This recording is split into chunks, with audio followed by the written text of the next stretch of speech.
Hello students, I hope you all are doing well. My name is Mahireen Goni and I'm a teacher in Government Girls High School निचला थड़ा। आज हम geography के fourth chapter के बारे में पढ़ेंगे जिसका नाम है agriculture. Students, you all know कि जो हमारी कंट्री है दैट इज़ इंडिया, वो मेनली एग्रो बेस्ड है, यानी कि यहाँ पे मैक्सिमम जो लोग डिपेंडेंट हैं वो किस पर डिपेंडेंट है? एग्रीकल्चर पे डिपेंडेंट है। जो मैक्सिमम लोग हैं वो क्या काम करते हैं? वो किसानों का काम करते हैं। उनका ऑक्यूपेशन क्या है? वो किसान का काम करते हैं, लैंड को कल्टीवेट करते हैं और क्रॉप्स उगाते हैं। इसीलिए हमारे देश में एग्रीकल्चर की बहुत ही ज़्यादा इम्पोर्टेंस है। तकरीबन 2/3 जो पॉपुलेशन हमारा है वो किस पे डिपेंडेंट है? एग्रीकल्चर पे डिपेंडेंट है। 2/3 जो एग्रीकल्चर सेक्टर है हमारा, बाकी अदर्स है जैसे इंडस्ट्रियल सेक्टर वगैरह वगैरह जो भी है। तो एग्रीकल्चर के बारे में बात करें तो एग्रीकल्चर को हमने 2 लैटिन वर्ड से लिया है। एग्रीकल्टर, एग्री का मतलब होता है लैंड, कल्टर का मतलब होता है कल्टीवेशन, और दोनों वर्ड्स मिलकर क्या बनाते हैं? Cultivation of land, that is land cultivation. Agro based होने की वजह से हमारे देश में बहुत सारी एग्रो बेस्ड इंडस्ट्रीज़ भी हैं। एग्रो बेस्ड इंडस्ट्रीज़ वो होती हैं जहाँ पर जो हम रॉ मटेरियल लेते हैं वो हम एग्रीकल्चरल प्रोडक्ट को लेते हैं। जैसे कि मान के लीजिए कि आप कॉटन के कपड़े पहनते ही होंगे, ऑलमोस्ट सभी पहनते होंगे गर्मियों में कॉटन के कपड़े, ताकि आपको गर्मी ना लगे। तो वो कॉटन का कपड़ा कहाँ से आता है? कॉटन इंडस्ट्री से। लेकिन ये कॉटन इंडस्ट्री में कॉटन कहाँ से आता है? मतलब रॉ मटेरियल क्या होता है? ये आता है कॉटन, जो हम उगाते हैं, जिसको हम कल्टीवेट करते हैं। वैसे ही शुगर इंडस्ट्री है, जो हम कोल्ड ड्रिंक पीते हैं उस कोल्ड ड्रिंक में शुगर होता है। उसके अलावा हम जूस पीते हैं उसमें भी शुगर होता है। और जो हम शुगर, चीनी तो हम सब घरों में खाते ही है ना, चाय में कुछ मीठा बनाया उसमें। तो वो चीनी कहाँ से आती है? वो चीनी आती है शुगर इंडस्ट्री से। और शुगर इंडस्ट्री में रॉ मटेरियल क्या होता है जिससे शुगर बनता है? वो होता है शुगर केन। जो गन्ने होते हैं, जो लंबे लंबे डंडे से होते हैं, जूसी शुगर सा निकलता है, उनमें मीठा सिरप सा निकलता है, दैट इज शुगर केन। तो इसको बोलते हैं एग्रो बेस्ड इंडस्ट्री। वैसे ही हमारी टी इंडस्ट्री है। आपको पता है हमारा देश जो है वर्ल्ड में नंबर 1 पे है tea and sugar cane producers में। और सेकंड नंबर पे आता है जूट, बाजरा और सिल्क। और तीसरे नंबर पे आता है हमारा टोबैको। यानी कि इंडिया जो है largest producer of tea and sugar cane है, second largest producer of jute, bajra and silk है, और third largest producer of tobacco है। अब बात करते हैं टाइप्स ऑफ फार्मिंग की। हमारे पास टोटल 3 तरह की फार्मिंग है: primitive subsistence farming, intensive subsistence farming और कमर्शियल फार्मिंग। स्टूडेंट्स, जैसे जैसे हमारा देश डेवलप करता रहा, पहले तो हम सब्सिस्टेंस क्या होता है? सब्सिस्टेंस होता है जब हम अपने ही लिए कमाएं, अपना ही पेट पालने तक का काम करें, उसके आगे का नहीं। बिजनेस का, ट्रेड का कोई वहाँ पे पॉसिबिलिटी ही नहीं है। तो ये आ जाता है हमारा प्रिमिटिव सब्सिस्टेंस फार्मिंग में। ये वो फार्मिंग होता है जहाँ एक फैमिली कुछ कल्टीवेट करती है सिर्फ अपने लिए। जैसे कि आप जहाँ रहते हो बद्रवा में, कई फैमिलीज जो है राइस कल्टीवेट करती है, सिर्फ अपनी फैमिली के लिए करती है, बेचने के लिए नहीं करती है। वो जितना उगाती है उतना अपनी फैमिली के लिए रखती है। तो उसको हम प्रिमिटिव सब्सिस्टेंस कल्टीवेशन बोलते हैं। एक फार्मर क्या करता है, एक छोटे से लैंड के पीस पे प्रिमिटिव टूल्स हो गए, जो हल्के फुल्के टूल्स होते हैं, जो नॉर्मली सबके घरों में होते हैं, वो टूल्स इस्तेमाल करते हैं और जो कल्टीवेट करते हैं, कोई क्रॉप कल्टीवेट करते हैं। इसकी एक एग्जांपल है slash and burn agricultural method. पहले क्या होता था, लोग क्या करते थे, क्योंकि कोई भी केमिकल यूज़ नहीं होता था, कोई भी फर्टिलाइज़र यूज़ नहीं होता था, तो वो क्या करते थे, एक पर्टिकुलर पीस ऑफ लैंड पे कल्टीवेट करते रहते थे जब तक कि उसकी जो न्यूट्रिशनल वैल्यू है वो ख़त्म ना हो जाए। उसके बाद वो क्या करते थे, उस लैंड को छोड़ देते थे और दूसरी जगह पे लैंड तैयार करते थे और वहाँ कल्टीवेशन शुरू करते थे। तब तक उस लैंड को छोड़ते थे जब तक वहाँ वो वापस से रीजेनरेट ना हो जाए, उसकी जो फर्टिलिटी है वो वापस ना आ जाए। इसको बोलते हैं slash and burn agricultural method. इससे क्या होता था, प्रोडक्टिविटी बहुत ज़्यादा लो हो जाती थी। फिर आ गया हमारा इंटेंसिव सबसिस्टेंस फार्मिंग। टाइम के साथ साथ क्या हो गया, पॉपुलेशन प्रेशर बहुत ज़्यादा बढ़ने लगा, तो एक छोटे से लैंड पे हमें ज़रूरत पड़ी कि हम ज़्यादा आउटपुट निकालें, तो इसको बोलते हैं intensive subsistence farming. High pressure आ गया लैंड पे, तो इसमें क्या करना पड़ा, हमें बायोकेमिकल इनपुट्स और इरिगेशनल मेथड्स को इस्तेमाल करना पड़ा काफ़ी ज़्यादा, ताकि हम हाई आउटपुट निकाल सकें एक छोटे से लैंड के पीस पे। उसके बाद आ गया हमारा कमर्शियल फार्मिंग। जब प्रोडक्ट्स जो हैं, जब एग्रीकल्चरल प्रोडक्ट्स को बेचने जाने लगे, मार्केट में बिकने लगा, उसको बोलने लगे commercialisation of agriculture, that is commercial farming. यहाँ पे हमने हाई यील्ड वैरायटी सीड्स इस्तेमाल किए, केमिकल फर्टिलाइजर्स इस्तेमाल किए, मॉडर्न इनपुट्स इस्तेमाल किए और पेस्टिसाइड्स को इस्तेमाल किया, और इरिगेशन तो था ही था, जिससे हमारी कमर्शियल फार्मिंग होने लगी। स्टूडेंट्स, ग्रीन रेवोल्यूशन आपको पता है, आपने 8th स्टैंडर्ड 9th स्टैंडर्ड में पढ़ा होगा, जिसमें हमने हाई यील्ड वैरायटी सीड्स को इस्तेमाल किया था, इरिगेशन मेथड्स पे बड़ा ज़्यादा प्रेशर पड़ा था, बहुत ज़्यादा इरिगेशन मेथड्स शुरू की थी। तो ग्रीन रेवोल्यूशन का मेजर जो इम्पैक्ट पड़ा था वो कमर्शियल फार्मिंग पे पड़ा था।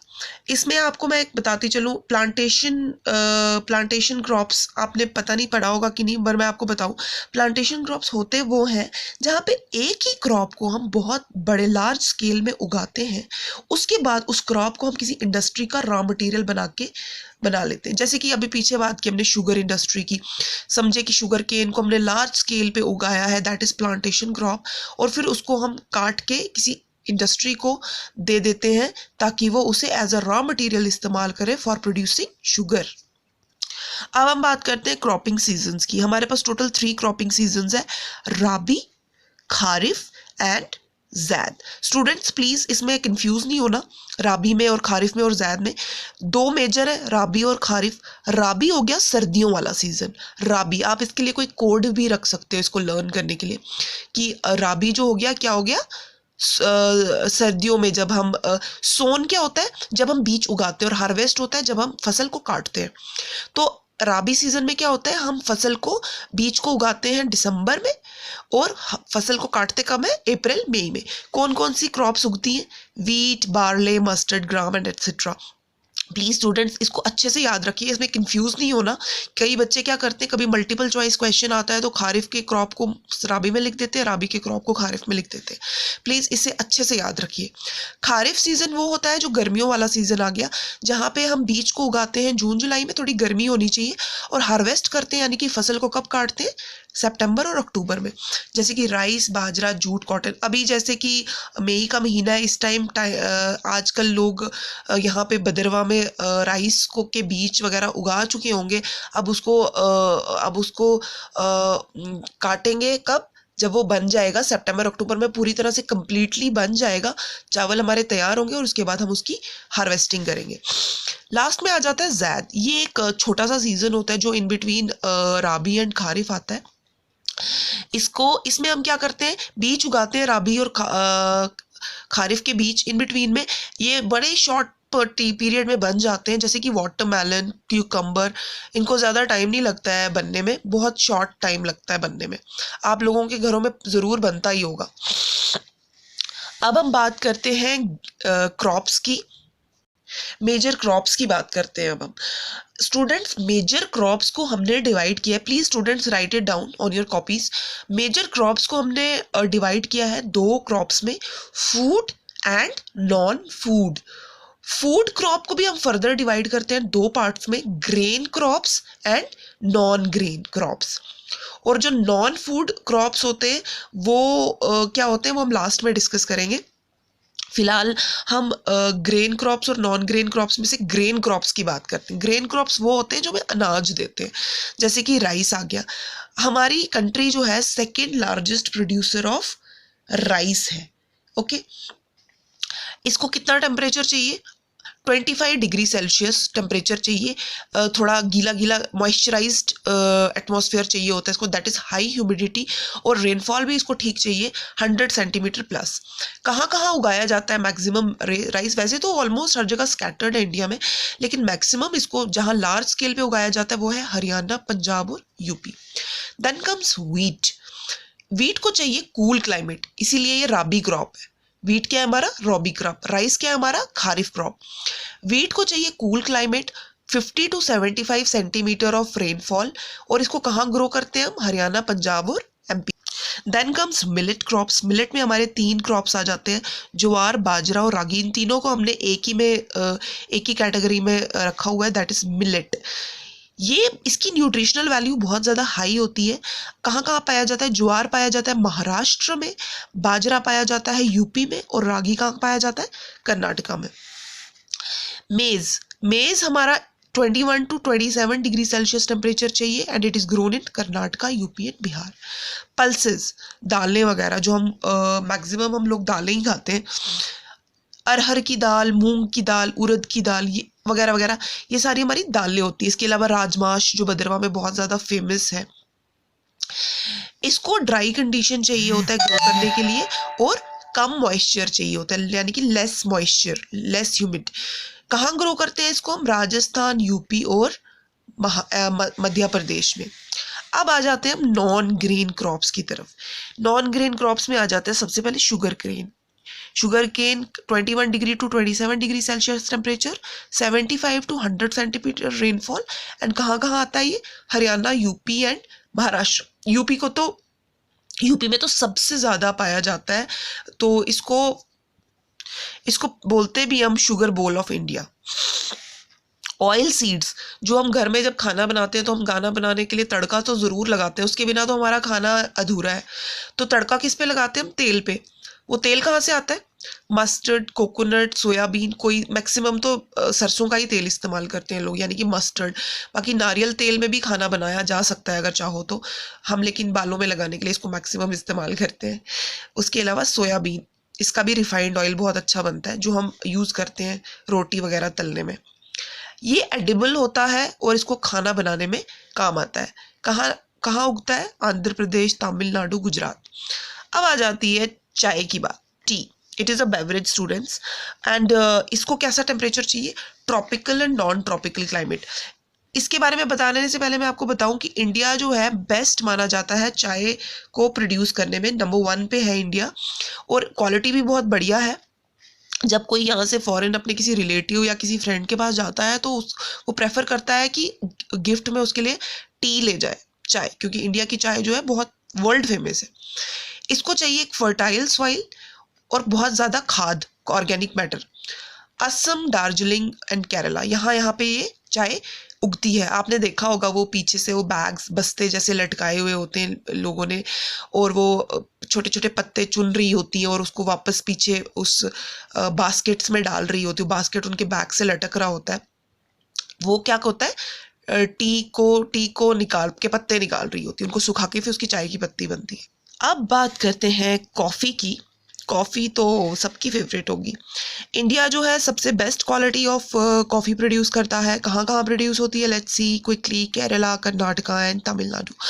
Horticulture crops, students do you know horticulture crops होते क्या? हॉर्टिकल्चर क्रॉप्स होता है कल्टीवेशन ऑफ फ्रूट्स, वेजिटेबल्स। इसको हम क्या बोलते हैं? हॉर्टिकल्चर।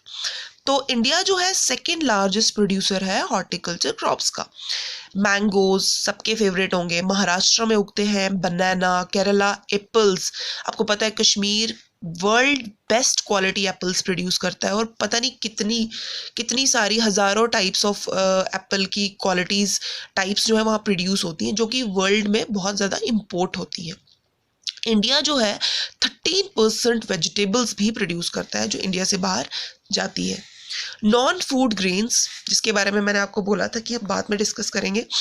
नॉन फूड ग्रेन्स होते हैं जिसको हम खाते नहीं हैं, लेकिन जिसको हम इस्तेमाल कर सकते हैं अपने डे टू डे लाइफ में। जैसे जो कपड़े पहने हैं वो कॉटन के हैं, जूट के हैं, सिल्क के हैं, ये सब नॉन फूड ग्रेन्स हैं, यानी कि ये सब कल्टीवेट होता है। कभी कोई घड़ी आपने पहनी होगी, उसकी रबड़ की वो स्ट्रैप होती है। सबसे पहले रबड़ की बात करते हैं। हाई मॉइस्चर चाहिए, ह्यूमिड क्लाइमेट चाहिए, 200 centimetre plus rainfall, 25 degree Celsius plus climate. Kerala and Tamil Nadu में पाया जाता है। सिल्क सिल्क स्टूडेंट्स आपने देखे हैं यहाँ पे जम्मू में मलबरी के पेड़ जो उगते हैं, शाहतूत जिसको बोलते हैं, खाए भी होंगे, ब्लैक ब्लैक कलर के छोटे छोटे फ्रूट होता है वो। वहाँ पर एक सिल्क वॉर्म्स जो होती हैं वो रहती हैं मैक्सिमम, वो कोकून प्रोड्यूस करती हैं और उस कोकून से क्या बनता है हमारा सिल्क। इसकी रियरिंग को, सिल्क वॉर्म की रियरिंग को बोलते हैं सेरीकल्चर। ये सब सिल्क इंडस्ट्री में जाता है ये रॉ मटेरियल और वहाँ पे सिल्क प्रोड्यूस होता है। कॉटन बड़ी बार डिस्कस किया है, light rainfall, bright sunshine and high temperature, grown in Maharashtra and Gujarat. Jute, jute को हम प्यार से गोल्डन फाइबर भी बोलते हैं क्योंकि ये गोल्डन कलर का दिखता है। Known for its high strength, बहुत ज़्यादा हाई स्ट्रेंथ होगा। बड़े बैग वगैरह जो स्टूडेंट्स बैग्स इस्तेमाल करते हैं जूट के बनते हैं, कपड़े भी पहनते हैं, लेकिन प्रेफर नहीं करते लोग ज़्यादा जूट को पहनना क्योंकि ये बहुत ज़्यादा एक्सपेंसिव भी है और लोग ज़्यादा प्रेफर करते हैं नॉयलन वगैरह, यही सब प्रेफर करते हैं। वेस्ट बंगाल और बिहार में उगता है। इसी के साथ मैं आज के लेक्चर को करती हूँ क्लोज। कल हम फिर मिलेंगे, इस चैप्टर को ख़त्म कर देंगे कल हम। Thank you so much and have a nice day.